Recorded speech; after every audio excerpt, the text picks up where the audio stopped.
Hi, I'm Tera Erway, and this is a look at your weather for the second weekend of November in the Finger Lakes. The pleasant autumn weather came to an end this week, but is expected to return, although not until next week. This weekend will start out with a cold, breezy day on Friday with a 40% chance of showers and a high of just 49. On Saturday, there is a 60% chance of rain with some snow showers possible in the morning with a high of 45. Sunday looks to be the best day of the weekend as we dry out under partly sunny skies with a high of 51. Temperatures should rebound into the mid-50s with some sun to start the work week. For the complete forecast and live radar, visit our Weather Center online at fingerlakes1.com or on the free Finger Lakes One Android or iPhone app.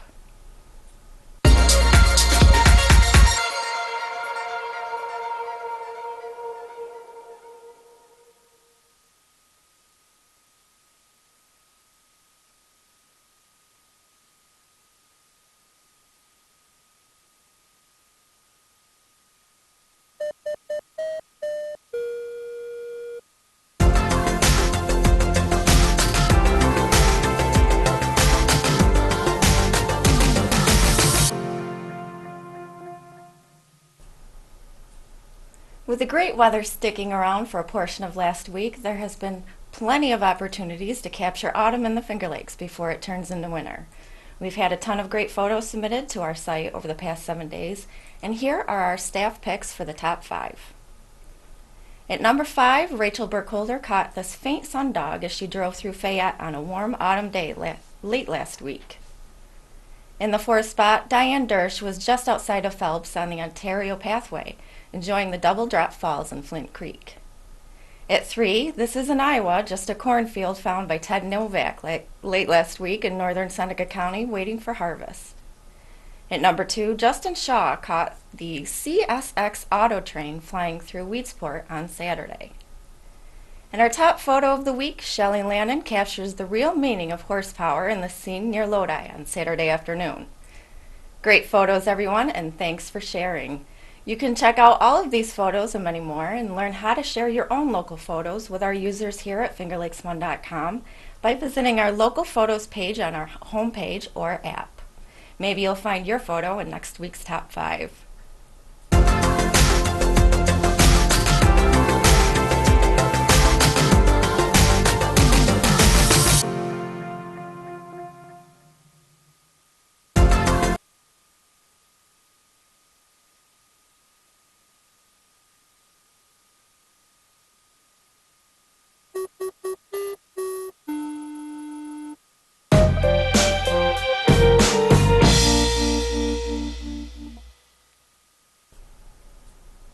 As we inch closer towards Thanksgiving and the holiday season here in the Finger Lakes, here's a look at your top 5 local events taking place this weekend. Kicking things off at number 5, the Geneva Public Library is hosting a free concert beginning at 7:15 starring Resonance. They will be performing a program titled An Autumn Valentine, featuring Americana and pop standards from the 40s through the 70s with a romantic heartland theme. The event will last an hour and refreshments will be served following the performance. At number 4, with the holiday coming up fast, there are plenty of local craft shows taking place for you to get a head start on your shopping. This Saturday, the Waterloo Fire Department Ladies Auxiliary will have over 40 vendors set up in the Waterloo Fire Department from 9 until 2. The Geneva Experimental Station will also have its 38th annual craft and book sale from 10 to 3. Tons of handmade items will be available, as well as food and beverages provided by the Station Retiree Club.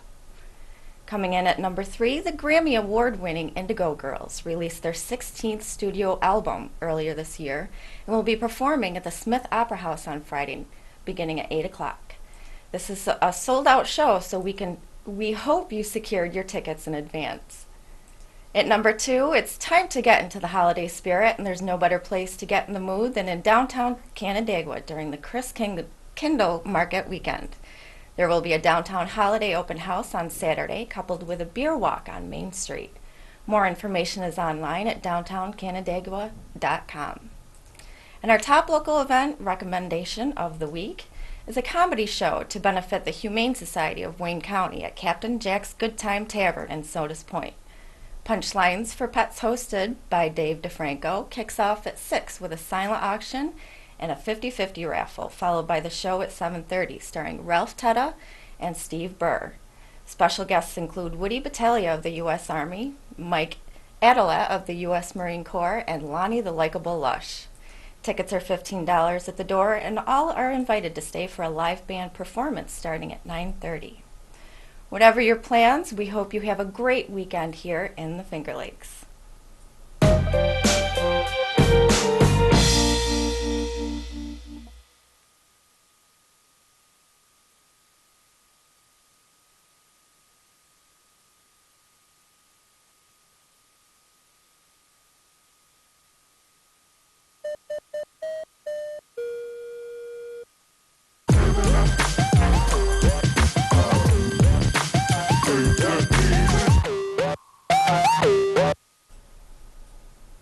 Rachel Burkholder took advantage of the 70-degree weather last Tuesday to hike through the waterways of Titanic State Park. Lucky for us, she brought her camera. Seneca Falls has a unique place in history, and I think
Also this week, Kenny congratulates all the newest elected officials in Seneca County on the latest edition of Kenny's to Pennies.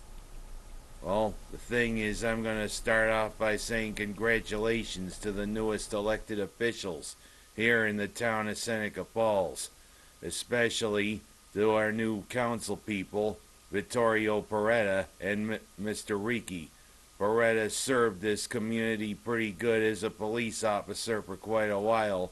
I know he'll do a good job. Also, congratulations to our new town supervisor, Greg Lazaro. I know he'll do a good job. And especially to the county supervisors, even if they ran unopposed. To Paul Cronenwetter and to Steve, don't call me Winston Churchill. And also, Nicoletta Greer is back as our clerk. She's done a wonderful job for a long time. I know she'll continue to do a good job. And also to our new sheriff, even if he did run unopposed.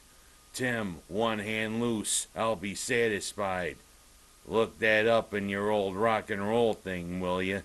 And also to Jim Peterson, who's the new highway boss. I know he'll do a good job.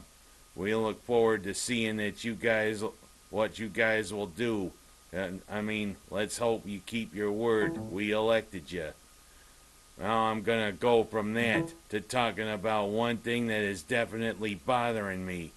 Is Scott Schaefer the coach of the Syracuse football team, or is he a Baptist minister masquerading as the Syracuse football coach? A new statue created by Auburn's Audrey Iwanicki was unveiled at the corporate headquarters of Generations Bank on Thursday afternoon. Generations Bank President Menzo Case hosted the unveiling of the installation, which depicts three men who were prominent and outspoken in the support of women's suffrage in the early part of the 20th century. Seneca Falls has a unique place in history, and I think we all agree to that, and we should embrace and celebrate. We're the home of the first Women's Rights Convention. To that end, we are hopeful that this statue is one and a historic trail of statues and other commemoratives placed along Baird Street, from Stanton's home all the way through Baird Street, yes, under the bridge, and all the way to the Center for Great Women and the future home of the National Women's Hall of Fame. Generations Bank is proud to be a sponsor of this event, and that we put this in place specifically with this purpose in mind, to commemorate what Seneca Falls stands for and is. Can you imagine a time when it was necessary to adopt the following resolution? Resolve that it is the duty of the women of this country to secure to themselves their sacred right to the elective franchise. And in fact, today, November 5th, in 1872, Susan B. Anthony voted for the President of the United States and was subsequently arrested on November 22nd. And so we are especially pleased that Audrey is here with us for this unveiling and that she can share a few remarks with everybody before we show you her great work. So, Audrey Erway.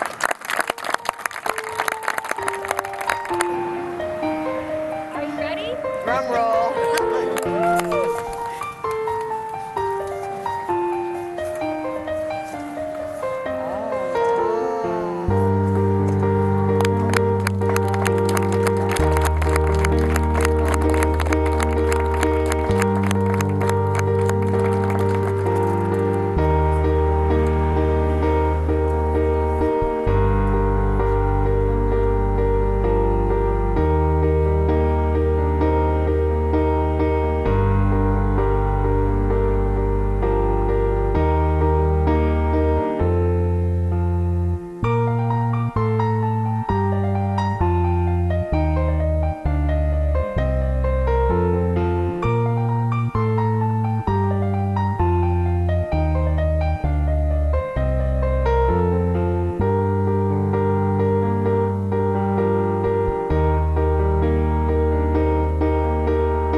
Be sure to check back at fingerlakes1.com for the latest weather forecast and local news throughout the week.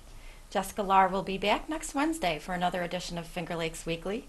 For fingerlakes1.com, I'm Tera Erway. Have a great weekend.